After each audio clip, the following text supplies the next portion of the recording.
story starts with a young woman named Mrs. Louise Mallard, who is a heart disease patient who lost her husband, Mr. Bentley Mallard, in an accident. She was going through contrasting emotions and feelings, and later she felt a positive vibe coming within her.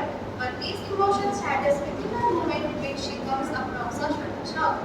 The characters of the stories are Shreya Bhattacharjee as Mrs. Louise Mallard, Tenzin Ramon as Mr. Bentley Mallard, Rehan Bhujal as Mr. Richard, Aditi Sharma as Miss Josephine, Swaraj Pradhan as Doctor, and Shobhita Chakrabarti as Narrator.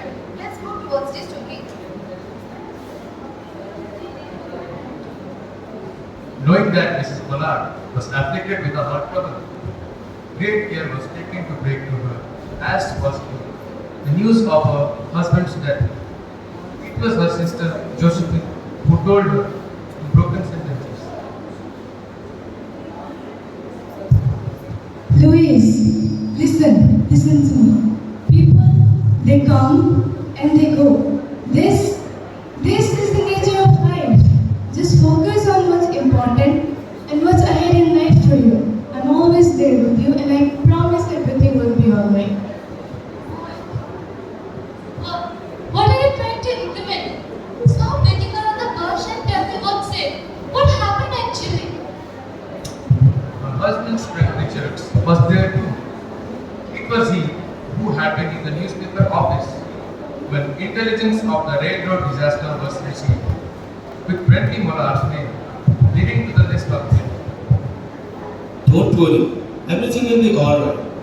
Please do not hurt yourself. I have to reach Chicago by the second telegram. We are there for you.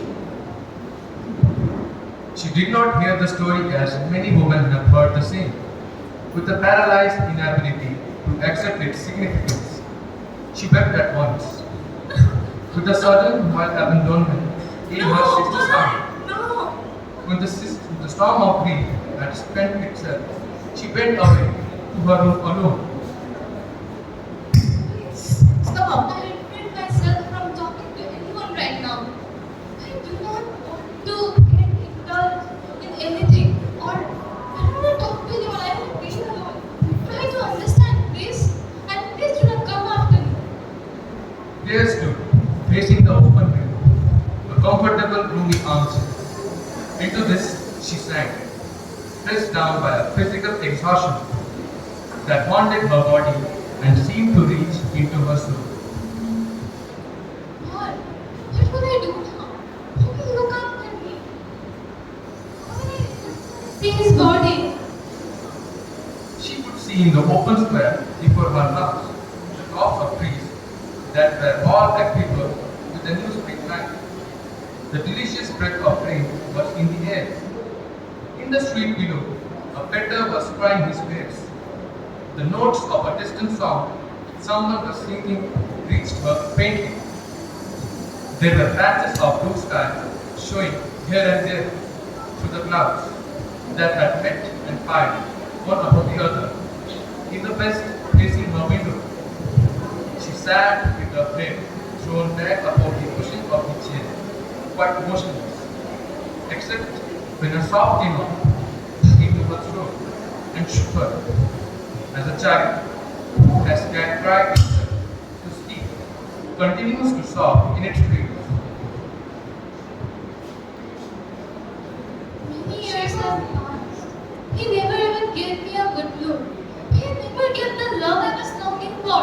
I mean, I tried my best to become an ideal wife, but it did not have any effect on him. She was young with a fair, calm face, whose lines bespoke depression and even a certain strength. But now it is a dull stare in my eyes, whose gaze was fixed away off yonder on one of those patches of blue sky. It was not a glance of reflection, but rather indicated a suspension of intelligent thought.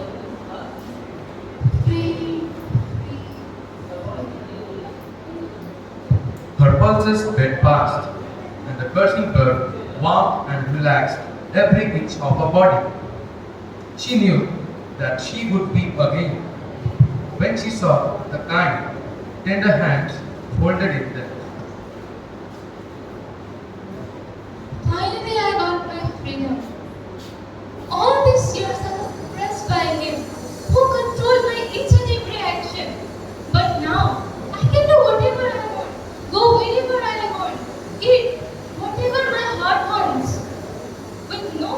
stop me. Summers are coming up. How can I go to London for a vacation? Seems like a great idea to me. Oh God, I can finally be happy now. But she saw beyond that bitter moment a long procession of years to come that would belong to her absolutely. And she opened and spread her arms out to them in welcome. And yet she had loved him sometimes.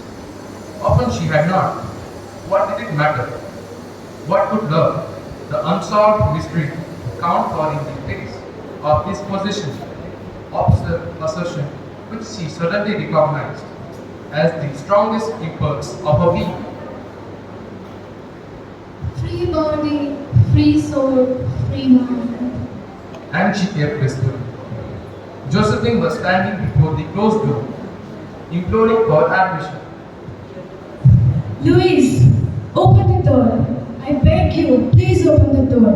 You make yourself ill. What are you doing, Louise? For heaven's sake, just listen to your sister and open the door. Go away! And I'm not making myself ill. No, she was drinking in a very elixir of life through that open window. She breathed a quiet prayer that life might be long. It was only yesterday she had thought with a shudder that life might be long. Oh God, may I live even longer now. A happy and a healthy life is what I pray for. Please look after me. She arose at length and opened the door to her sister's importunities.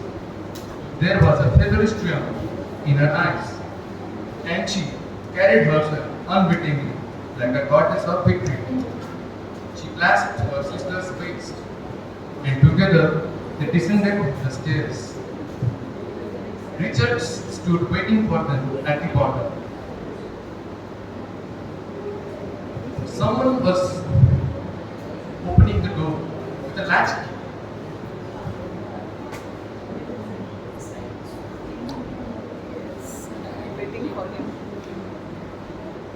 What happened to my lady? Why did you laugh? It was Bentley Mallard who entered, a little travel stage, composed to carry his grip sack and umbrella. He had been far from the scene of accident and did not even know there had been one. He stood amazed at Josephine's piercing cry, at Richard's quick motion to screen him from the view of his wife. But Richard was too late.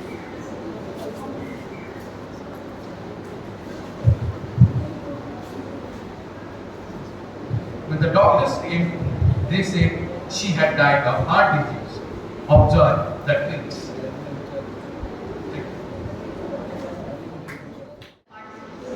We, the students of class 10B, standing before you to present a story titled as The Boy Who Broke the Bank. This story is almost humorous in its narrative. It revolves around how one person tells other that there is no money in the bank. This news spreads rapidly from one person to other person, each adding his or her interpretations. The opinion becomes more important than the actual fact. The truths get hidden and then get lost. Like of the children forced to work and frightening effect of the rumors, and Untruth finds powerful expression in this story. The characters are Nathu as Anirudh Kartikoli, Sitaram, Chirayu Mishra, Mrs. Srivastava, Sang Malama, Khushi Pradhan as Mrs. Bhushan, Mr. Vicky Sunwar as Mr. Bhushan, Kamal Kishore as Aniket, Deepchand Saurabh, Old Gentleman Ayush, Old Beggar Ganpat, Aryan, Bank Manager Anirudh.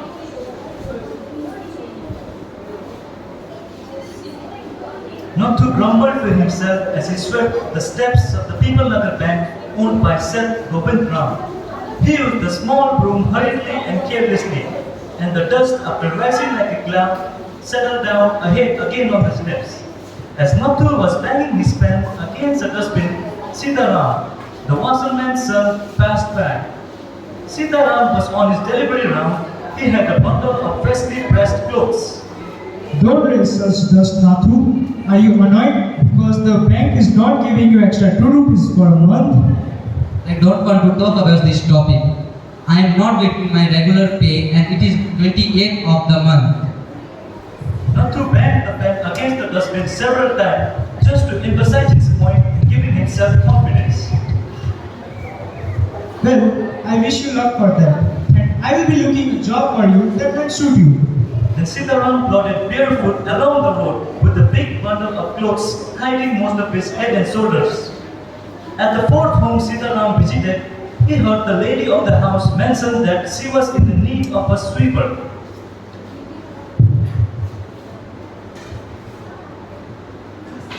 Tying his bundle together, he said, Well, I know a sweeper and he can join from the next month. Is it so? Then tell him to come and meet me tomorrow. Sitaram is glad that he had been serviced to both a customer and a friend. He hoisted his bag on his shoulders and went on his way.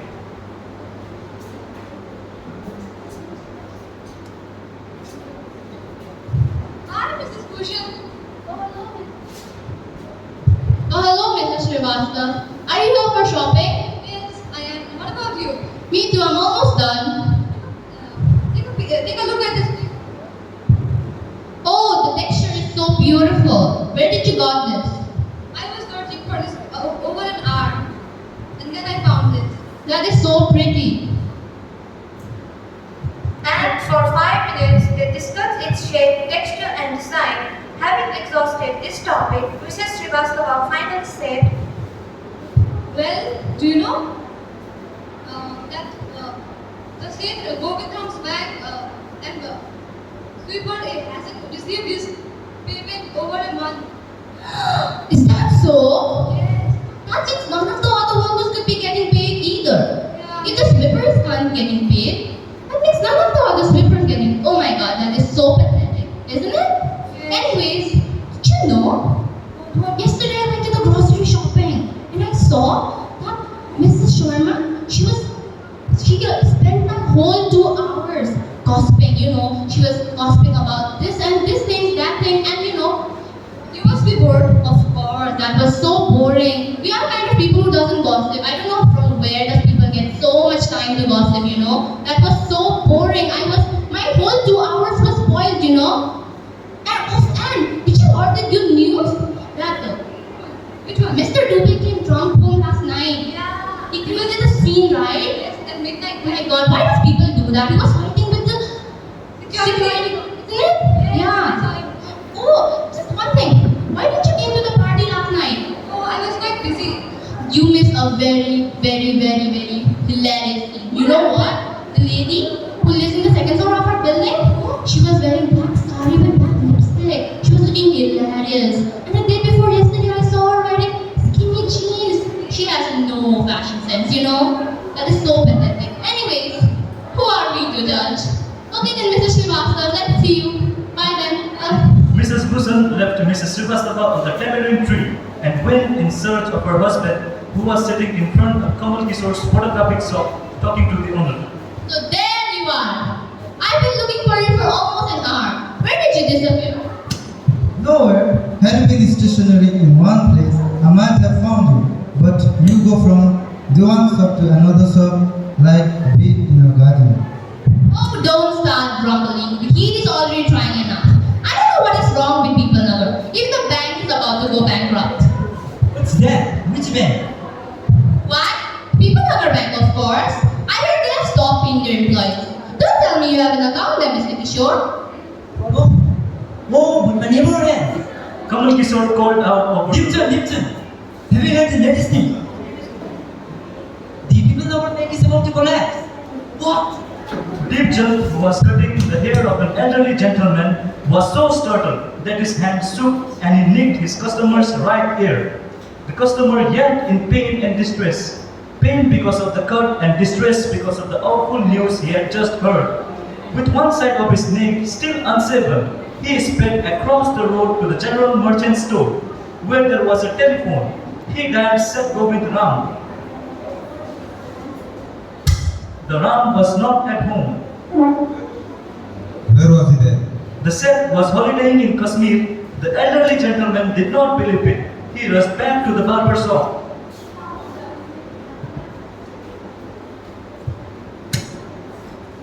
Deepton, the bird has flown away.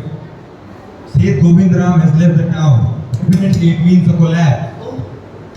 And then he dashed out of the shop, making a beeline for his office and checkbook. The news spread through the bazaar with the rapidity of a forest fire. From the general merchants, it traveled to the shop, circulated amongst the customer, and then spread with them in various directions. To the betel seller, the tailor, the free vendor, the jeweler, the baker sitting on the pavement, and many more. Old Kanpal the baker had a crooked leg. He had been squatting on the pavement for years, calling for alms. In the evening, someone would come with a barrow and take him away. He had never been known to walk, but now, on learning that the bank was about to collapse, Ganpat actually astonished everyone by leaping to his feet and actually running at top speed in the direction of the bank. What? The bank has collapsed? Even I have a bank out there. My 1,000 rupees.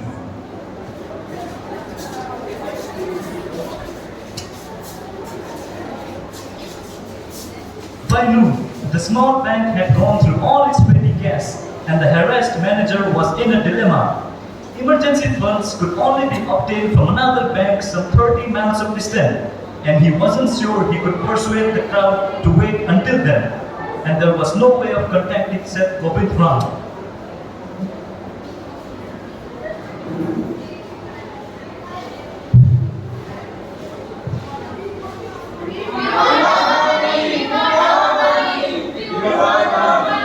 The bank had plenty of money, but no immediate means of collecting it. Please go home and come back tomorrow. People returned back to their countries and told to return the following day. They did not like the sound of that. They were upset. Next morning, Nathu arrived to sweep the steps of the bank. He saw the refuse and the broken glass and stones cluttering the steps.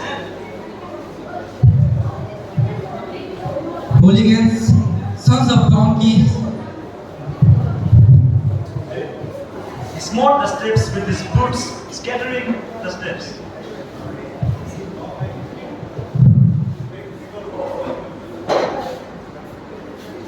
Good morning, Nathu. Are you ready to take up the new job? Well, I suppose you have to. The bank is going to be collapsed. How's that? Well, you don't know? Wait until the moment the half of the population of Pipalnagar will claim to take out their money from this bank. Nathu went back to sweeping the steps, muttering to himself. When he had finished his work, he sat down on the highest step to await the arrival of the manager. He was determined to get his pay. Well, the story ends where one side the entire Pipalnagar runs to withdraw their savings from the Progressive Bank unnecessarily, and the boy for whom a bank collapses has no idea about why such a thing happens, still waiting for his pay, who doesn't even have a bank account there.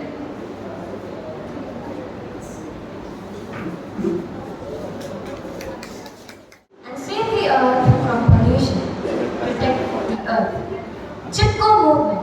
Chipko literally means the movement got this name since people started hugging and loving onto trees when lumbermen tried to fell those. Amrita Devi and Sundarlal Bahuguna's active participation to safeguard the trees are remarkable contributions. Amrita Devi was killed in the 1730s with her 3 daughters and other village ladies in the Kejari massacre while protecting the Kejari trees. Chipko movement was originally started in the 1970s by Sundarlal Bahuguna in Uttarakhand. He also gave the slogan, "Ecology is permanent economy." Hence, through these unforgettable sacrifices and contributions done by these exceptionally great people, we the students of class 11 are here to remind you of its importance in our lives and narrate a story inspired by the Chipko movement.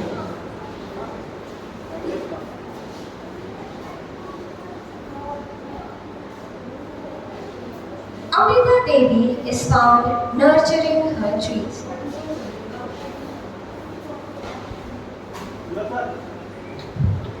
Amma, what are you doing? I'm planting the trees. For what? We won't be able to taste the fruits anyways. I won't be here, but our grandchildren and their children will be here to taste the fruits. The British general quite busy with the affair of his.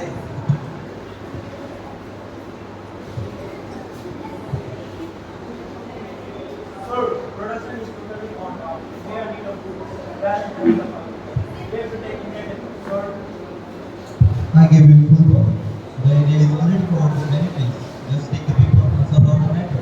Our people and British service would not lack anything at any cost. sir, people. What people? They are totally depend on their food, shelter, and living. Well, who cares? Just do what I say. The government, after the orders were passed for cutting down all the trees, woodcutters were appointed to complete the task to the soonest. Children have already ordered to cut down right? Yes, Sahib, we will.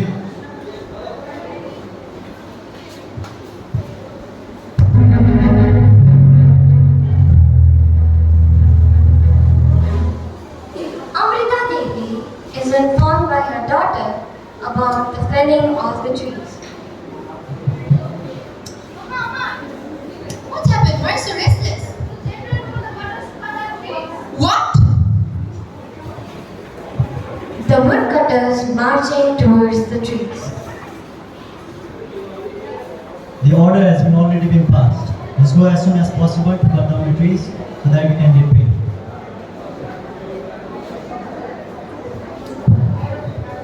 Steve, Stop it! What are you doing? we have got the permission from the head to cut down the trees. No, you cannot cut our trees. Our life is interlinked with trees. It's our emotion. It's the house of the birds. We rely on them. I will never allow you to cut the trees. We'll come back again tomorrow. But remember, we are leaving you now. The government didn't give up the decision of cutting down trees. They appointed more cutters to just make sure the work to be done by the end of the day.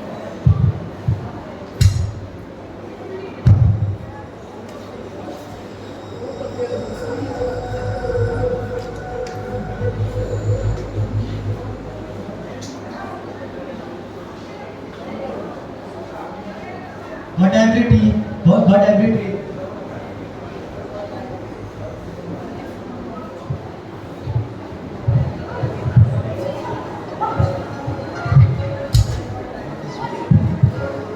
Stop it! What are you guys doing of it? What are you up to now? You cannot destroy our environment. Yes, it is. But the strict orders have been already passed. If you really want to cut them down, you will have to cut me along with them. Cut them along with the trees. Stop it!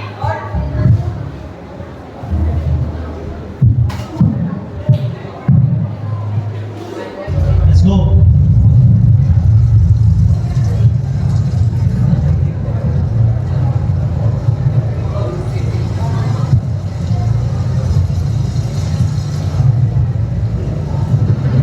Amrita Devi leaves the work, leaving all the villagers in dismay. The woodcutters kept slaying many trees one after the other. But finally comes Sundarlal Bahugul, an active environmentalist who takes a firm to unite all the villagers to safeguard the trees and protect the environment, and further does his best to initiate people the importance of trees, realizing the sacrifice done by Amrita Devi not to go to waste. How many nights we have taken, how many sons we have created, how many boys we have crushed. These wives, they have come out when we have seen our freedom, our regime, and now they came here for our lives. We will not let them cut our trees. We will not let them plunder anything. We will not let them do anything which harms our environment and destroys our life. In the name of how can you exchange your own God in the name of selfish desires? let them cut the trees for their own selfish desires, which is our own right. These trees are not only trees for us, these are our gods, our family, and we have to protect them. Even in the darkest storms, these trees gave us shelter, and today it's our duty to protect the trees from the storm of colonial era.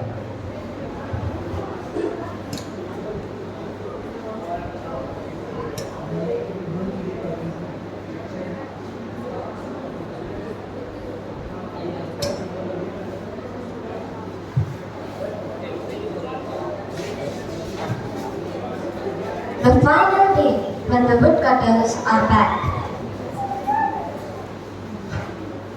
Cut down every tree today, not a single one should be left. What are you doing? We will not let you cut the trees. What alone can you do? We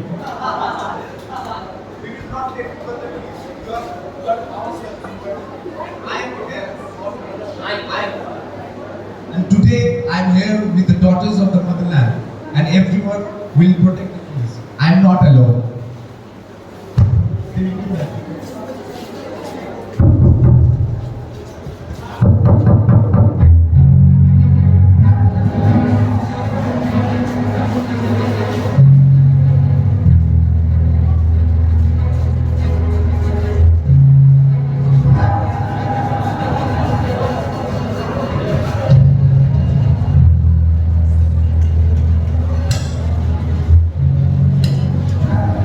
Sunderland helps to bring the movement to prominence through a 5,000-kilometer trans-Himalayan march undertaken from 1981 to 1982, traveling from village to village, gathering support. He had an appointment with then Indian Prime Minister Indira Gandhi, and that meeting is credited with resulting in Gandhi's subsequent 15-year ban on cutting green trees in 1980. We stand for what we stand on. We stand for what we stand on. A no means a no. No means a no. Save trees, save life. Save trees, save life. Thank you. Teachers and judges. We, the students of class 12, standing here to narrate the story The Last Leaf by O. Henry. The characters are Sue, a young artist living in Greenwich Village, caring for her friend John C. John C., Sue's friend who falls ill with pneumonia. Mr. Berman, elderly neighbor and a painter. Doctor, physician who attends to John C.'s illness. Narrator provides narration and commentary throughout the play. The remaining students of the class represent two rooms in the setting. The story is set in a small apartment in Greenwich Village, New York City.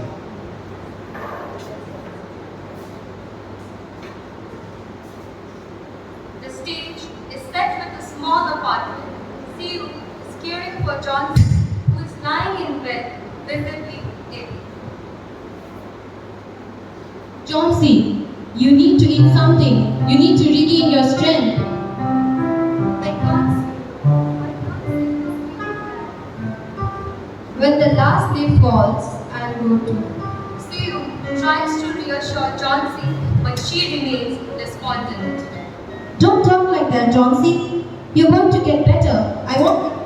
But to you. Mr. Berman enters the stage, overhearing Sue and Johnsy's conversation.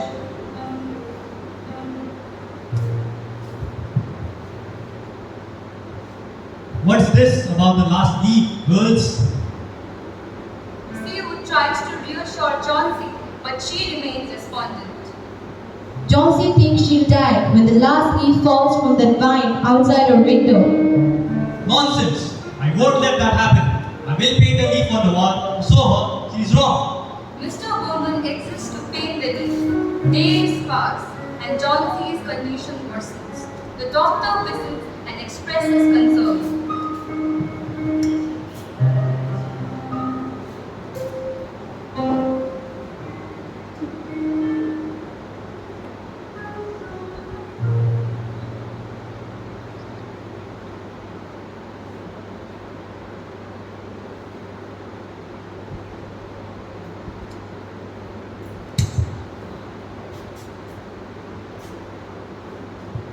you think, doctor?